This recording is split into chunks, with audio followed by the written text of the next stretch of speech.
kõigile, teiega on Kristel ja siin on tänased 3 kaarti.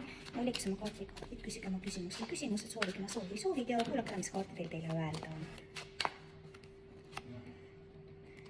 Ja esimene kaart tänasest päeva on müntide 9. Müntide 9 näitab seda, et olete teinud palju tööd, olete näinud palju vaeva ja te olete omadega heas kohas.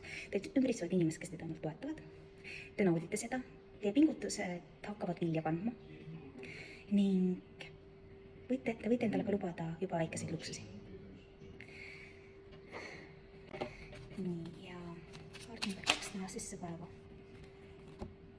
on müntide 4. Müntide 4 näitab seda, et kõik ressursid on teil range kontrolli all, te ei soovi anda midagi välja, ilma et te näeksite, et te seal saaksite vastu midagi või see kasvama hakkab. Võib-olla see on isegi natukene liiga kiivas kontroll, kui teid on võimatu ära rääkida mõttetu kulustamise suhtes. Ja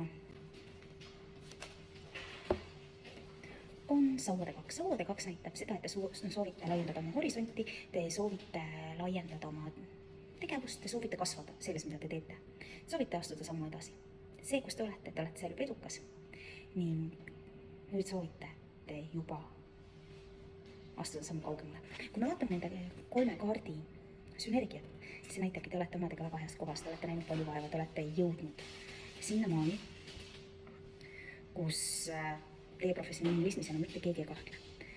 Ja kõik teie ressursid on teil kindla kontrolli all. Ja need ei ole mitte ainult rahalised, vaid ka vaimsed ressursid. Ja see kontroll tagabki selle, et tegelikult te olete juba valmis arenema, astuma sammu edasi. Ja kasvama. Selles nüüd teete fantastilised kaardid tänasesse päeva. Homsete kaardidega näeme juba homme.